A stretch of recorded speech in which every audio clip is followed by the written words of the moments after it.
Bonjour, bienvenue à tous. Nous allons vous représenter le webinaire qu'on a fait pour le projet d'ouverture à OpenOPSE de partage des connaissances de l'Observatoire populaire santé-environnement du Sénégal. Donc, il s'agit d'un réenregistrement puisque la première version qui a eu lieu le 12 octobre où il y avait une quarantaine de participants n'a pas fonctionné. Voilà, je vais commencer par me présenter. Je suis Pascal Aventurier.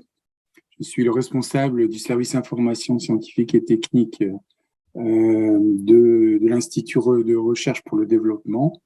Et donc, je vais mener le volet formation et valorisation du projet OpenOPSE. Et je vais laisser la parole à ma collègue. Oui, bonjour. Donc, moi, je suis Sophie Fortuneau. Je suis chargée de mission Sciences ouvertes et données de la recherche au CIRAD, qui est le Centre international de recherche en agronomie tropicale pour le développement. Et donc, je vais co-animer avec Pascal cette introduction à la science ouverte et aux données de la recherche. Merci Sophie. Donc, on va commencer par regarder le sujet. Donc là, l'idée, c'est vraiment de faire une introduction de tout le panorama de la science ouverte et pourquoi il faut ouvrir la science dans tous les aspects et toutes les productions. Donc, une première présentation de l'Observatoire populaire santé-environnement Sénégal. Donc, vous voyez qu'il y a 4 sites d'observation multidisciplinaires depuis plusieurs dizaines d'années et qui couvrent des données et des informations de suivi démographique et socio-économique, de suivi sanitaire et de suivi environnemental. Le consortium OPSE est un consortium qui a été constitué en 2020, qui compte 10 partenaires sénégalais et 3 centres de recherche français. Donc, on va voir qu'est-ce que c'est que la science ouverte, avec des définitions et puis les aspects sur les données, sur les publications, les données et le code logiciel. Pourquoi il faut partager les données de recherche, puisque le projet était quand même axé sur les données de recherche. Et enfin, on verra comment les partager. Donc, ce que c'est que la science ouverte, les constats et les motivations. Donc, la science ouverte peut se traduire par plus de transparence à travers les données ouvertes, le logiciel libre, les carnets de recherche ouvertes, rendre la recherche accessible aux citoyens. Science ouverte vise la reproductibilité de la science au-delà du seul libre accès aux publications. Donc, c'est la diffusion sans entrave des publications, des données et de logiciels de la recherche. La science ouverte vise à construire un écosystème dans lequel la science est plus cumulative, plus rapide et d'accès plus universel. Elle favorise les avancées scientifiques et l'innovation. Donc ça, c'est les arguments qui sont mis en avant dans le plan national pour la science ouverte en France, mais qui sont universels. Donc, pour bien comprendre l'historique du mouvement, donc il y a eu des déclencheurs scientifiques qui ont été mis en place. Alors, on voit que tout est quand même très lié au numérique. Donc, en 1983, mise en place du premier système d'exploitation sous licence libre Linux. La création de l'archive ouverte de prépublication Archive dès l'ouverture des réseaux du réseau Internet. Des initiatives qui ont eu de forts impacts sur la science, comme le partage des données du génome humain et le principe des Bermudes en 1996. Et puis, donc, avec l'avènement d'Internet dans les années 90, du web, pardon, et donc l'idée de partager les connaissances avec la déclaration de Berlin. En 2016, la loi sur la République numérique en France qui institue une exception pour les articles scientifiques et l'ouverture possible et le dépôt possible de ces publications dans une archive ouverte. L'appel de Jussieu pour la biodiversité en 2017, on voit que ça s'accélère avec l'incitation à publier dans différents supports de publication, autres que les éditeurs commerciaux. Le plan national pour la science ouverte en France qui a été mis en place en 2018 et qui donne un cadre pour les institutions françaises. Des avancées aussi scientifiques comme le séquençage du génome du Covid en 2020 et en 2021-2022, la mise en place de la recommandation de l'UNESCO qui, elle, donne un cadre pour tous les pays membres de l'UNESCO. Et puis donc, ça se développe. Mai 2022, la science ouverte avec la Côte d'Ivoire qui élabore une feuille de route et différentes initiatives dans les pays africains. Donc, pourquoi la science ouverte? Le premier principe, c'est financement public, données publiques. Ça paraît assez simple. Scientifique, une recherche de meilleure qualité. Si tout le monde peut voir les recherches, si on peut voir les commentaires qui ont été faits, si on peut reproduire les données et les résultats, donc on peut mieux vérifier et mieux utiliser la recherche et donc aussi en améliorer la qualité. Et puis un autre point très important, il y a un enjeu sociétal, c'est pour une science plus ouverte et transparente, plus accessible à la société, pour prendre des décisions, pour combattre les fake news, etc. Donc, il y a de plus en plus de cadres d'incitation nationale, institutionnelle, internationale pour ouvrir les données et les publications. On a parlé de la recommandation de l'UNESCO, mais il y a aussi la recherche européenne dans le programme Horizon Europe qui institue le libre accès et l'ouverture de la science comme principe par défaut. Le deuxième plan national de la science ouverte qui, en fait, permet de poursuivre les actions et de proposer d'autres actions qui ont été mises en place dans le premier en 2018. Et puis, des feuilles de route des institutions. Donc là, on a mis celle de nos deux institutions, mais le CNRS et d'autres organismes ont aussi des feuilles de route pour ouvrir la science. Alors, on en parlait des fake news. Donc, effectivement, là, c'est un exemple qui est sorti pendant le Covid, qui a été aussi un grand déclencheur, un grand révélateur de l'intérêt de la science ouverte. Bon, il y a eu beaucoup de fake news qui ont été diffusées et pour justement vérifier ce qui a été diffusé, et donc il faut pouvoir vérifier dans les publications scientifiques, soit directement par n'importe quel citoyen, soit par la matière de sites qui vont répondre à ces fake news en s'appuyant sur les articles scientifiques. Donc l'impact pour la société, donc avec des outils pour sensibiliser, faire connaître les connaissances scientifiques, plus à un large public, confronter aussi les connaissances scientifiques avec la réalité des personnes et des lieux. Donc là, c'est un projet de sciences participatives, donc qui implique tout public, où chacun peut faire une petite vidéo sur comment il perçoit que dans son environnement le changement climatique. Et donc, ces vidéos sont partagées sur un site hip-hop et peuvent être commentées par les scientifiques et des experts du monde entier. Donc ça, c'est un exemple, mais c'est aussi pour montrer que les sciences participatives sont aussi un secteur très, très important. Donc là, je vais parler du libre accès aux publications scientifiques en accès libre. En fait, c'est un peu aussi par là que ça a commencé. Donc, ce qui s'est passé, c'est que dans les années 2000, il y a eu une crise de l'accès avec une offre de plus en plus coûteuse, principalement contrôlée par des principaux éditeurs. Et ce qui s'est passé, c'est que on était encore sur les versions papier, mais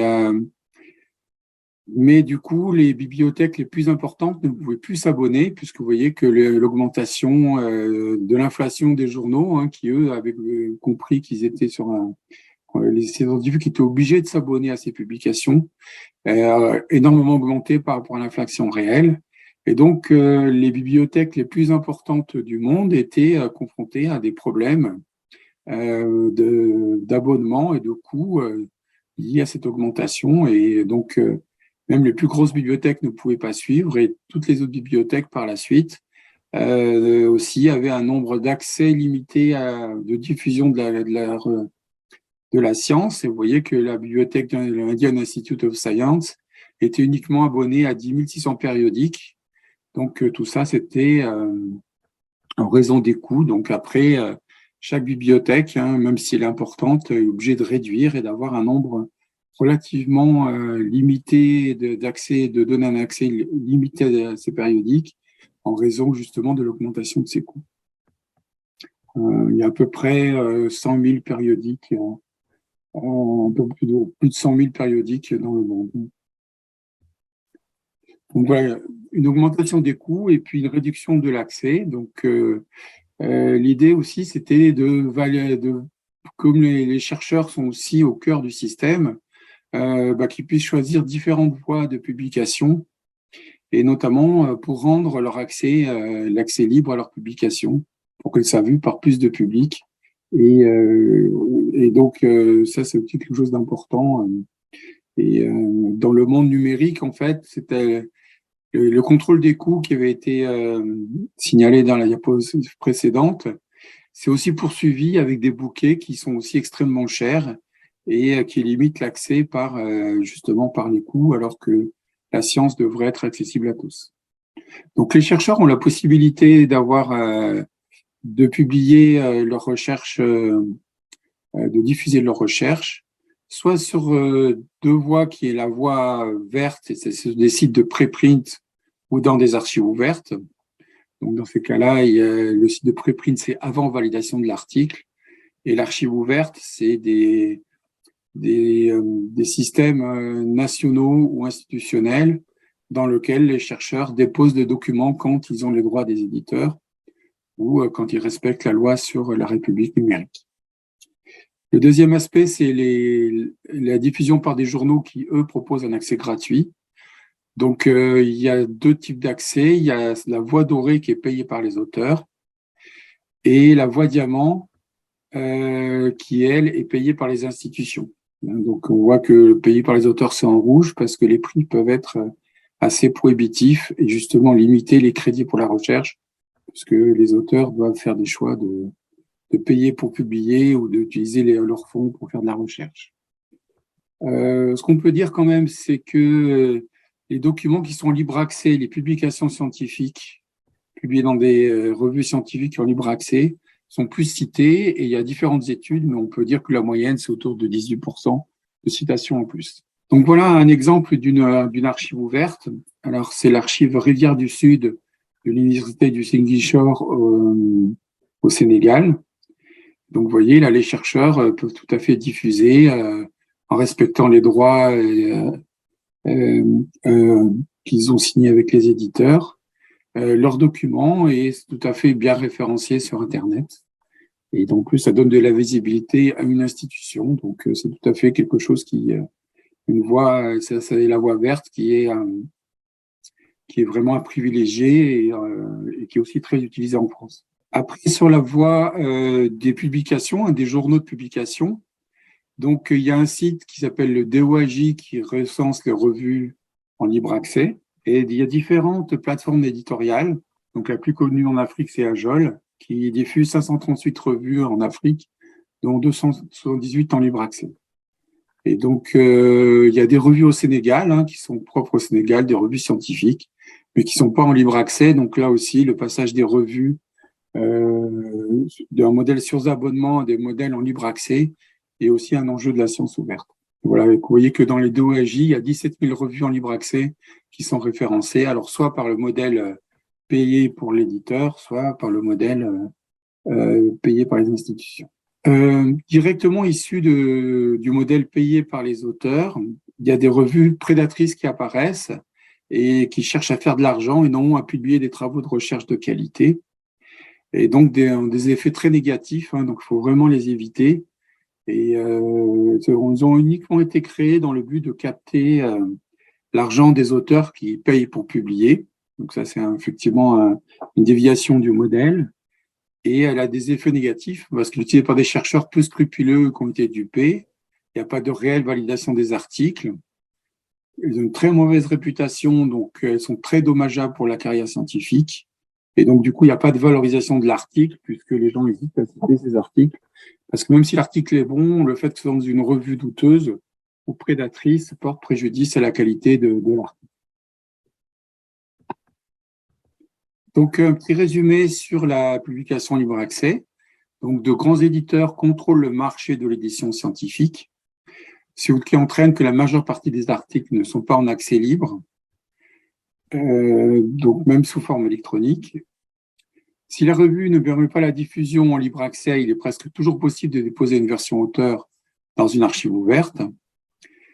Et si la revue demande de payer des frais de publication pour le libre accès, Donc, si c'est en moyenne, c'est 2 000 € en moyenne par article, mais ça peut monter jusqu'à 10 000 € pour des articles dans Nature. Regardez s'il y a une exception pour les auteurs dans des pays d'Afrique. Donc, il y a des sites qui recensent ces exceptions. Et si jamais c'est une revue qui propose le choix libre accès et le libre accès au choix, ne pas prendre cette option libre accès qui en général est encore plus chère que les 2 000 €, mais déposer dans une archive ouverte. Voilà, donc comme ce paysage est relativement complexe, il y a des questions, il faut vraiment contacter les bibliothèques universitaires pour plus d'informations. Je vais laisser la parole à Sophie qui va vous introduire les données de recherche. Oui, donc on va parler maintenant de l'ouverture des données de la recherche. On entend le terme aussi Open Research Data. Donc, je vais vous présenter ce qu'il en est. Au niveau des données, en fait, ces données renvoient à de multiples objets qui sont manipulés dans le cadre de projets, de domaines d'études. Donc, en fait, on ne parle pas d'une seule définition, mais on va retrouver plusieurs définitions. Les définitions que l'on peut retrouver et que vous avez, qu'on va visiter là ci-dessous, les données de la recherche sont des éléments factuels, des chiffres, des textes, des images, du son, des mesures issues de capteurs, par exemple, des résultats d'enregistrement, d'enquêtes, par exemple, et de programmes informatiques, de logiciels. Ils peuvent être de nature brute, c'est-à-dire qu'ils n'ont fait l'objet d'aucun traitement, d'aucune transformation ou manipulation. J'ai pris une mesure, une température, et je la conserve en tant qu'élément brut, ou dérivé de données brutes, c'est-à-dire qu'on peut avoir fait subir une transformation, par exemple pour corriger des données aberrantes sur une enquête et faire arriver à travailler avec des données qui soient correctement calibrées. Elles sont de nature quantitative, donc ce sont des chiffrés, c'est mesuré, ça peut être de la statistique, des réponses, oui, non, ne se prononce pas, par exemple, ou qualitative, et donc là, on va avoir peut-être une réponse à un entretien, un discours qui aura été enregistré, par exemple. Et donc, ces éléments factuels sont des éléments sur lesquels sont basées la recherche. Et ils sont nécessaires pour valider les résultats de la recherche et adaptés selon les communautés scientifiques que l'on adresse. Et donc, ces éléments peuvent être conservés sur tout support, papier, numérique, papier, par exemple, un formulaire d'enquête où on a relevé de façon manuscrite les réponses, numérique. Ça peut être donc des relevés de température avec un capteur et avec des formats, bien sûr, différents. Donc, on voit cela couvre un grand nombre de types de données qu'on peut imaginer autour des données de la recherche. Ce qu'il faut également savoir, c'est que ces données de la recherche, elles sont distribuées sur un large spectre. Donc, je vais vous commenter ce schéma-là qui essaie d'expliquer un petit peu la complexité des données de la recherche. Sur l'axe horizontal, vous avez le nombre de jeux de données et sur l'axe vertical, la taille des jeux de données. Et donc, quand vous partez à main gauche sur la zone rouge, vous pouvez avoir un grand jeu de données avec une taille importante. On peut, par exemple, penser aux données de séquençage du génome, par exemple. Ça peut être aussi donc c'est du big data. Et donc, plus on va vers la droite, on peut, dans un premier temps, avoir de la donnée de grand volume organisée. On peut penser à des observatoires, des pôles de données, de données scientifiques, de bases de données spécifiques à une discipline. Et plus vous allez vers la droite, vous allez avoir des petits jeux de données avec des petites tailles. Et donc, on considère qu'il y a une limite qui a été pointée par rapport à la littérature et ce qu'on peut publier, qui fait que finalement, tout ce que vous avez à main droite, des petits jeux de données fractionnés, des données non structurées qui sont enfouies dans les PC, non rattachées à des bases de données visibles, accessibles ou traitées par une communauté, font qu'on se retrouve avec de la donnée qu'on appelle dark data, données non publiées, et qui fait partie de la longue traîne des données. Donc, c'est du vocabulaire qu'on utilise pour bien expliquer cette distribution. Et à main gauche du point littérature limite, vous avez ce qui est connu, ce qui peut être organisé. Et donc, la question des données de la recherche, c'est d'arriver à adresser toute cette distribution. L'ouverture des données de la recherche donc, suit un principe clé, qui est que ces données doivent être ouvertes autant que possible, mais fermées autant que nécessaire. Donc, c'est un principe qui a été énoncé dans le cadre d'une politique européenne autour de l'ouverture des données, qui est reprise dans les cadres de l'UNESCO et doit être encore plus développée. Mais ce qu'on peut sous-entendre sous ouverte autant que possible, c'est l'ouverture par défaut. Néanmoins, elles doivent être fermées autant que nécessaire pour les protéger, dans la mesure où ce sont des données issues d'activités de recherche, par exemple en santé humaine, des données dites sensibles, protection industrielle, secret, mettant en danger un écosystème, de la biodiversité, des savoir-faire locaux. C'est également des données à caractère personnel qui sont non anonymisées, donc on ne pourra pas diffuser, pseudo-anonymisées, ou encore des données qui tombent sous des contrats avec du privé ou dans des cadres qui sont bien définis et qui sont contractualisés. Donc, vous voyez qu'il y a une ouverture par défaut, mais avec quand même une façon de protéger autant que nécessaire ces données-là. Ce que l'on constate, c'est que les données qui président à des publications scientifiques, ce qu'expliquait Pascal, on se rend compte, là, c'est une étude qui explique que 20 ans après la publication de ces articles, 80% des données sous-jacentes à la publication sont perdues, ne sont pas accessibles. Ce qui fait qu'en voulant travailler sur des profondeurs historiques de faits, de recherche, d'axes de recherche, on se retrouve fortement démunis pour pouvoir travailler sur un temps long sur une recherche. C'est un des exemples qu'on peut mettre en avant.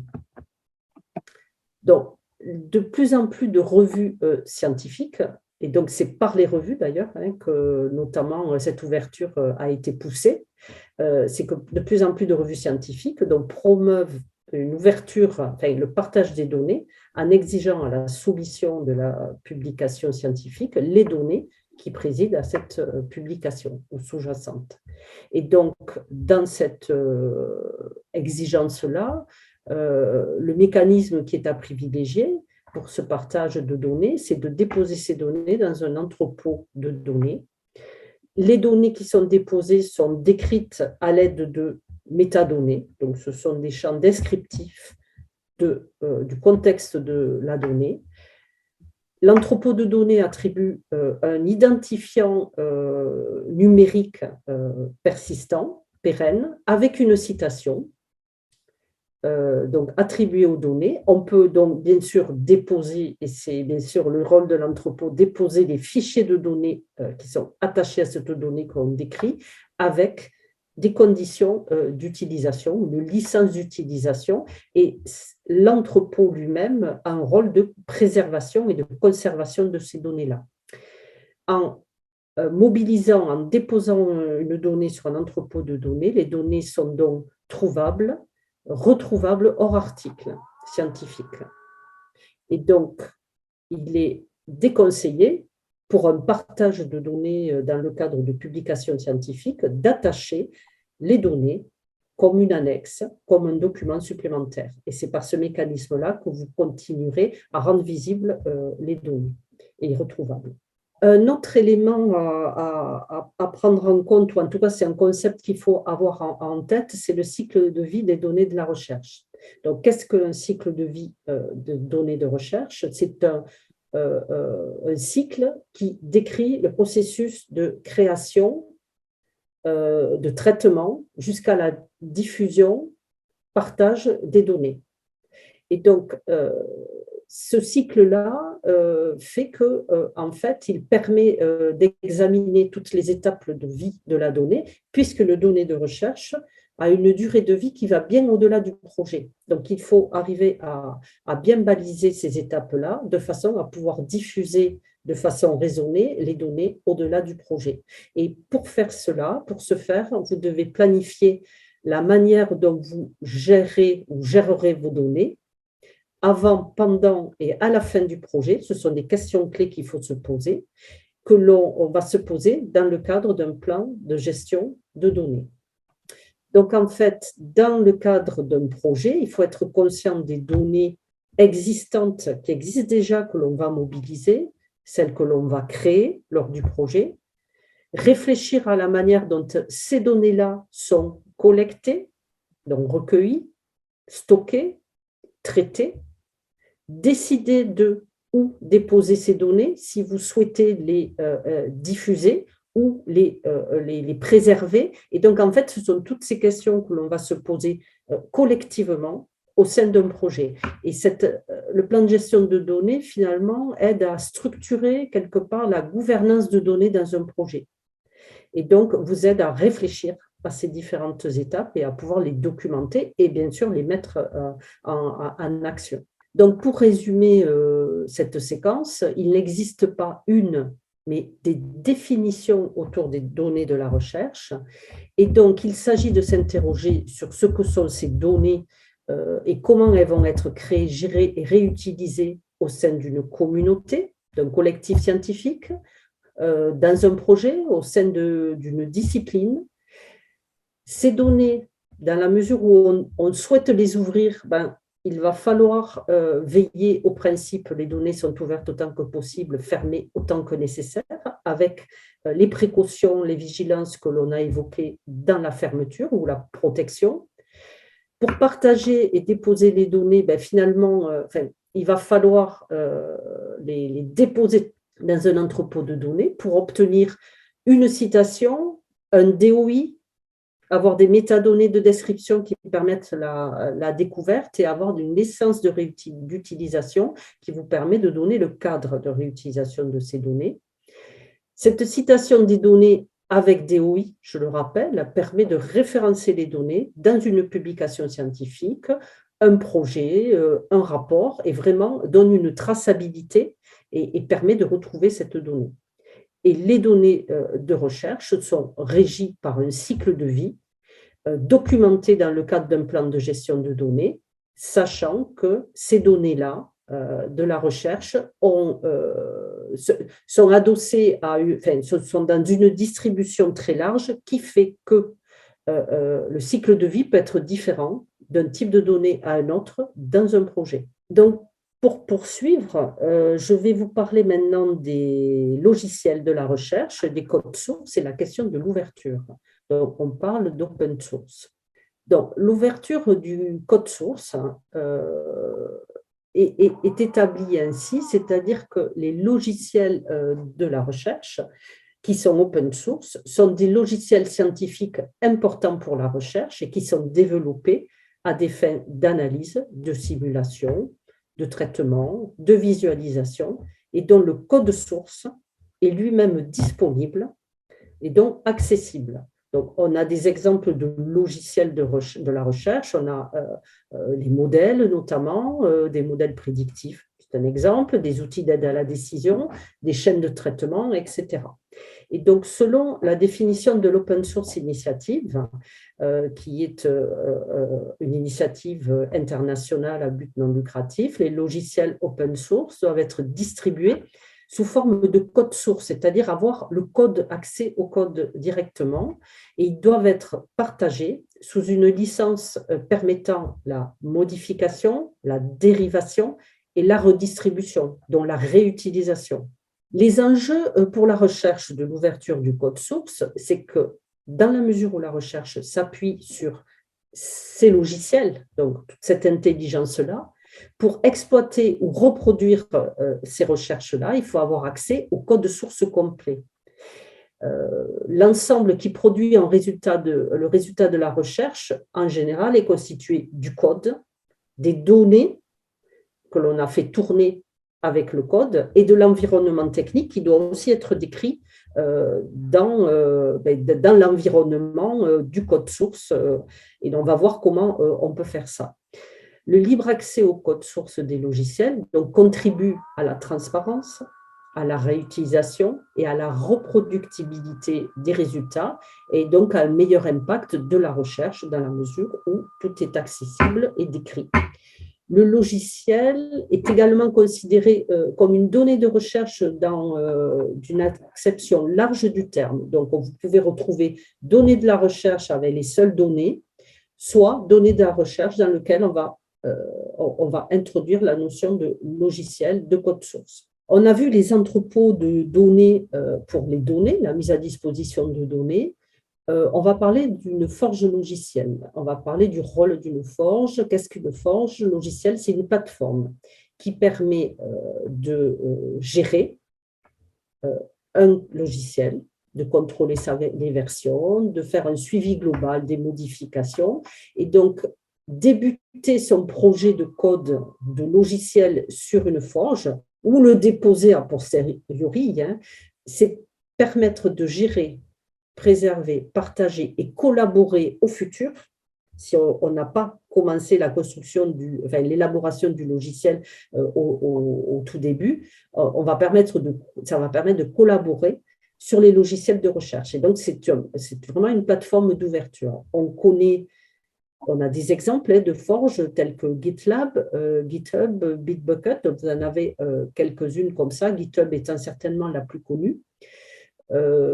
Et donc, en utilisant ces forges-là, on se met dans le sillage d'une mission d'archivage qui est Software Heritage, qui est une initiative internationale à but non lucratif qui est soutenue par l'UNESCO et qui a pour ambition d'archiver, partager publiquement le code issu de ces forges-là pour les mettre à disposition au bénéfice de la recherche et de la société civile. Donc, on voit tout un enchaînement et un sillage, je dirais, autour du code et du logiciel et qui permet l'ouverture et la mise à disposition de toute cette intelligence. Donc, pour résumer, les logiciels de recherche recouvrent un large spectre de logiciels scientifiques originaux développés à des fins de recherche. Le code source ouvert d'un logiciel scientifique doit être un code accessible et assorti d'une licence ouverte qui permet sa réutilisation.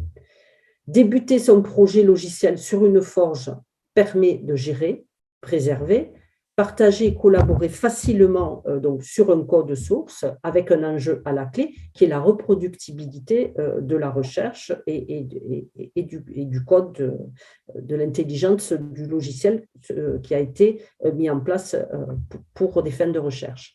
Et enfin, le logiciel est considéré comme une donnée de la recherche dans une acception large du terme donnée de la recherche. J'ai fini pour cette partie, je vais redonner la main à Pascal. Merci Sophie. Donc, effectivement, on a vu qu'il y avait des moyens pour partager les données.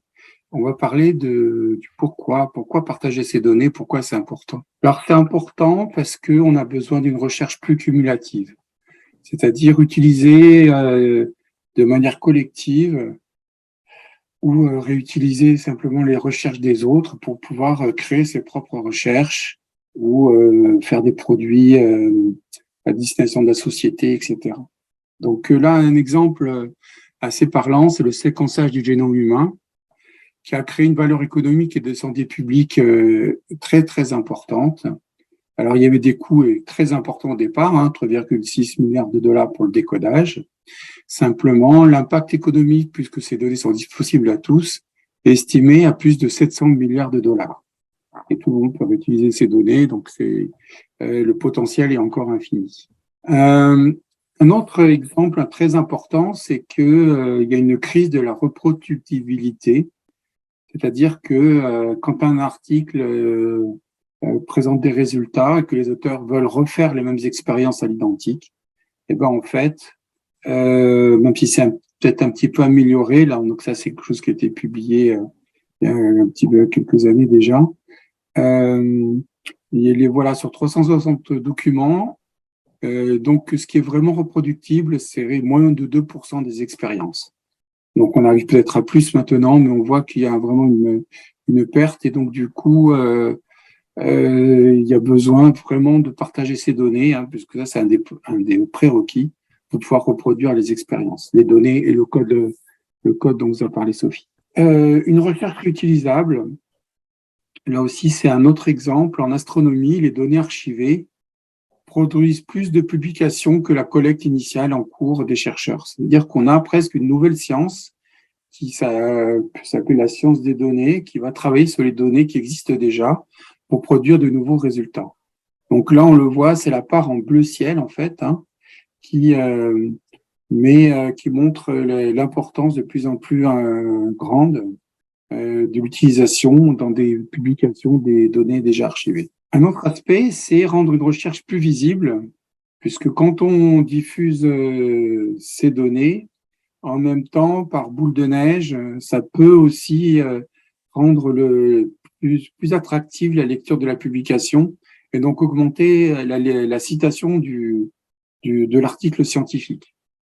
Donc là, c'est un phénomène qui est arrivé avec la rédaction d'un data paper, qui est un type d'article scientifique qui décrit le jeu de données et comment le réutiliser et comment il a été conçu.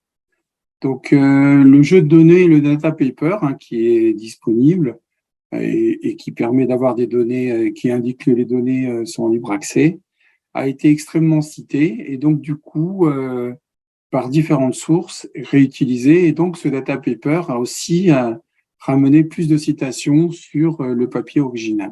Et donc, ça peut être le même effet sur le jeu de données directement. Peut-être pas besoin d'avoir un data paper, mais le jeu de données peut être excessivement intéressant, consulté, réutilisé, et donc augmenter les citations déjà du jeu de données, mais aussi de la publication scientifique liée. Donc après, dans certains cas, on est obligé de partager.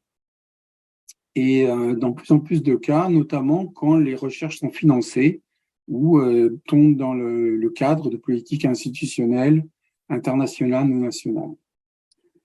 Donc, les éditeurs scientifiques aussi, hein, on l'a vu tout à l'heure, demandent de plus en plus l'accès aux données, les institutions aussi, et les financeurs aussi sont très moteurs, puisque eux, ils financent de la recherche publique. Ils disent, ben, si on finance de la recherche publique, les résultats doivent être publics. Donc, c'est le cas hein, de Horizon Europe, qui exige un accès ouvert immédiat aux publications, aux données FAIR, donc on verra ce que c'est, mais c'est des principes de bonne gestion de données, toujours sur la base du principe aussi ouvert que possible, aussi fermé que nécessaire. Et puis, que tous ces processus de gestion des données soient décrits dans des plans de gestion de données qui deviennent une obligation contractuelle, c'est-à-dire que dès qu'on soumet un projet à Horizon Europe ou à d'autres bailleurs, bon, Horizon Europe, il y a obligation, dès la création, d'avoir déjà une version d'un plan de gestion de données. Donc, vous voyez, il y a comme beaucoup d'incitations qui se mettent en place et pour des questions de transparence et puis de réinvestir les finances publiques et le travail des institutions publiques dans des choses qui peuvent être réutilisables. Et ça, c'est quelque chose en forte augmentation. Donc après, il y a des règles hein, aussi pour le partage des données, donc qui peuvent soit le limiter ou soit au contraire l'inciter. Donc parmi les règles, des réglementations à suivre, il y a le règlement général de la protection des données, le RGPD, des données personnelles, et puis le protocole de Nagoya sur l'accès aux ressources génétiques et le partage juste et équitable des avantages découlant de leur réutilisation. Et puis, il y a des commissions d'application hein, donc, dans différents pays. Hein, donc là, on a pris des exemples pour le Sénégal. Il y a une commission nationale d'éthique qui peut être consultée dans certains types de recherches en amont de la publication des résultats et des données. Et puis, une commission de protection des données personnelles qui existe au Sénégal. Donc, pour toi, partager les données, hein, donc ça accroît la disponibilité des données et leur utilisation face aux enjeux sociétaux.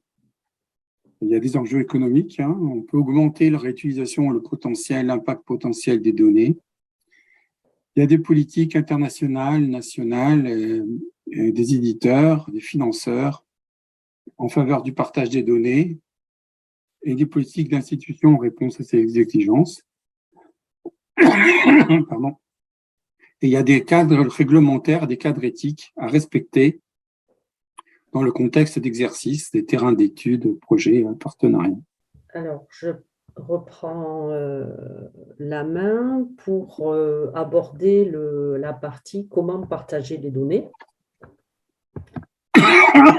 Donc, comment partager les données, c'est ce que disait Pascal, c'est mettre en place de bonnes pratiques et on a présenté ce qu'était en fait le plan de gestion de données qui, au tout début d'un projet de recherche, quand vous êtes par exemple sur la soumission auprès d'un bailleur, c'est de de décrire l'intention de comment vous voyez cette gestion des données de recherche dans votre projet. Et donc, ce plan de gestion de données va vous appuyer au fil du projet, au fil de la recherche, pendant et post-projet, en répondant à un certain nombre de questions, en veillant à le mettre à jour. Ce plan de gestion de données est un document qui vit, qui est versionné et qui vous suit au fil du projet.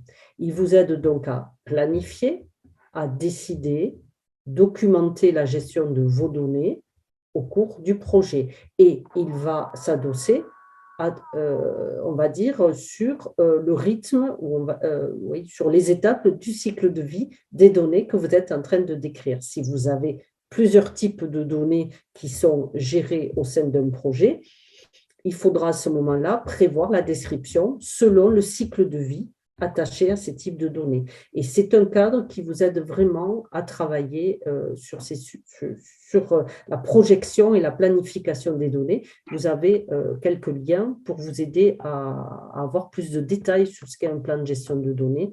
On vous les a mis un peu plus bas. Ensuite, en termes de bonnes pratiques, l'idée, c'est de se dire que si on prépare en amont on a une vision de la planification des données que vous avez à gérer dans un projet, ce sont des bonnes pratiques qui vont vous permettre, in fine, à la fin de projet, de pouvoir diffuser et de proposer effectivement à la diffusion des données facilement réutilisables pour votre communauté, votre collectif scientifique ou plus largement aux chercheurs, je dirais, dès lors que vous les diffusez. Et donc, en fait, ces pratiques de gestion de données, elles peuvent exister dans certains collectifs et donc il faut effectivement aller voir comment les communautés disciplinaires traitent les données, et communautés également thématiques. Et donc certaines communautés sont déjà organisées autour de dispositifs de gestion et de diffusion, ce qui vous permet finalement de vous approprier un peu ces pratiques-là et d'arriver à vous mettre finalement dans une logique de bonne pratique jusqu'à l'ouverture et pour une réutilisation future. Et un autre élément qu'il faut avoir en tête, c'est qu'il faut également se soucier des données qui ne font pas l'objet d'une préservation aujourd'hui, parce qu'il n'existe pas d'entrepôt, d'organisation, mais pour autant, essayer de réfléchir à des diffusions par l'intermédiaire de services qui peuvent exister. Et là, on peut imaginer d'aller effectivement avoir des conseils auprès de services de documentation, par exemple, qui vont peut-être vous orienter vers des services qui permettent finalement d'avoir un endroit où on va pouvoir déposer des données dites orphelines d'entrepôt, mais pour lesquelles il faut arriver à avoir un mécanisme de conservation. Les données sont régies également, alors ce sont des grands principes, on parle de données FAIR, des données facilement trouvables, accessibles, interopérables et réutilisables. Ce principe-là permet de dire qu'on facilite la découverte des données. C'est ce que l'on a vu au tout début avec l'approche publication scientifique et partage des données. Si je les mets dans un entrepôt, ces données, je les dépose, je les décris, je faciliterai la découverte. Cela permet du coup de pouvoir évaluer un jeu de données pour un chercheur qui voudrait réutiliser cette donnée, puisque cela est décrit. Cela permet également, sous le principe FAIR, de garantir une recherche et un téléchargement de données au format ouvert et interopérable. C'est-à-dire que je suis quelque part peut-être des pratiques de ma discipline, de mathématiques, et donc je vais pouvoir les réutiliser et les comprendre facilement. Et donc, cela permet également d'augmenter la capacité de réutilisation des données ouvertes. En ce qui concerne l'identification des données de recherche sur Internet, quand vous recherchez, que vous arrivez à trouver des données, vous avez dans un entrepôt de données, on l'a dit au départ, hein, une citation avec un DOI. Un DOI, c'est un identifiant numérique permanent qui identifie un objet, qui permet de retrouver et qui apporte une traçabilité de découverte de cette donnée-là. Donc, il y a un organisme international qui attribue des DOI, là on est dans le cas du DOI. Il existe d'autres identifiants permanents, mais celui-là est assez populaire, on va dire, et promu dans les entrepôts. Donc, il respecte une nomenclature que vous avez juste en bas, c'est juste pour vous montrer à quoi comment ça peut apparaître, mais il est attaché avec une citation. Et donc, tout cela est régi par un consortium international. Et donc, des entrepôts de données de la recherche, nous en avons plusieurs. Donc, ce sont des entrepôts qui, finalement, offrent des services en ligne. Donc, on peut déposer ces jeux de données, les fichiers, les décrire à l'aide de métadonnées. Ils permettent de conserver la donnée. Ils permettent donc de faciliter une recherche à la fois sur Internet, en pianotant et en faisant une recherche par mots-clés, ou d'aller directement sur le portail de cet entrepôt et aller retrouver des données qui pourraient potentiellement vous intéresser. Et donc, le dernier service qu'il offre, c'est bien la diffusion. Là, j'ai fait ma recherche, mais c'est effectivement la diffusion dès lors que je dépose. Et donc, il propose tous ces services-là. Donc, vous avez à la fois des entrepôts plutôt institutionnels. On va avoir, par exemple, des dataverses. Je vois l'UNC Dataverse, le CIRAD, l'IRD ont des dataverses. Vous avez des entrepôts disciplinaires. On va peut-être pouvoir retrouver peut-être sur CIRO, peut-être des données plutôt de dimension peut-être spatiale, géographique, généraliste, dryade, voilà. Donc, il y a une multitude d'offres d'entrepôts. Et là, pour arriver à faire ces choix, c'est pareil, il faudrait idéalement se rapprocher d'un service de documentation ou d'instituts qui ont déjà travaillé à une sélection de ces entrepôts-là pour pouvoir aider à faire son choix quand on veut déposer et diffuser des données. Je vais passer la main à Pascal pour la suite. Oui, merci Sophie. Oui, donc pour partager toute création, mais des données notamment, il faut mettre des licences qui indiquent aux utilisateurs quelle est l'utilisation potentielle des données. Donc, ça fait partie des principes FAIR et de le principe accessible et réutilisable. Donc, vous voyez ici les différentes types de données Creative Commons qui sont des licences internationales avec différents attributs, notamment l'attribution le bail qui doit dire qu'il faut créditer l'œuvre et citer les auteurs. L'ENC, pas d'utilisation commerciale.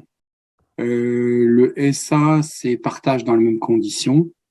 Et le ND, c'est pas de modification. Donc, ça, c'est... Voilà, vous avez les sites et donc c'est important de connaître les différentes modalités de ces licences. On a parlé d'entrepôts de données tout à l'heure avec Sophie. Il y a des registres d'entrepôts de données, notamment Refridata, qui recense plus de 3000 entrepôts de données dans le monde maintenant. Et donc, avec un classement par pays et par thématique et par différentes entrées possibles. Quelques entrepôts de données en exemple au Sénégal, puisqu'il y a des choses très intéressantes qui se font. Donc là, vous avez des listes et ça permet de voir que c'est un domaine qui se développe autour des entrepôts de données, mais qu'il y a aussi des choses qui existent dans différents pays. Un autre exemple d'entrepôt qui est plutôt un réseau, le Global Biodiversity Information Facility, le GBIF. où chaque pays participant donc diffuse ses données dans le cadre du réseau. Et là, on voit la partie sénégalaise de ce réseau sur les données de biodiversité. Un petit attention quand même à ResearchGate et à d'autres outils commerciaux qui diffusent de la science, mais qui diffusent aussi des données. Mais là, donc un peu, il y a aussi une captation des données qui sont diffusées. Pas de garantie que le site n'essaie pas de les monnayer et pas de garantie que le site soit pérenne puisqu'il est fondé sur une entreprise privée. Donc, il vaut mieux déposer ces données dans un entrepôt cité par Refridata que dans ResearchGate ou Academia.edu ou ces autres réseaux qui sont des initiatives privées et commerciales. Donc, en résumé, comment partager les données? Donc, élaborer un plan de gestion de données, utiliser les règles de bonne pratique généralistes et ou disciplinaires, adopter les principes FAIR et déposer les données dans un entrepôt de données de confiance et sélection. Voilà, donc on a terminé pour ce webinaire qui était un réenregistrement, une version initiale. Donc, il fait partie d'un ensemble de avec deux autres webinaires et qui vont être diffusés ensemble sur un même lieu. Donc, voilà, nous vous remercions pour votre attention. Je laisse la parole à Sophie aussi pour. Je vous remercie. Je vous remercie également pour votre attention et en espérant que cela vous aura aidé, je vous invite à aller visiter tous les liens qu'on aura pu mettre dans la présentation et qui peuvent permettre de donner plus de détails à ce qu'on vient de vous présenter aujourd'hui. Merci beaucoup. Merci. Au revoir. Au revoir.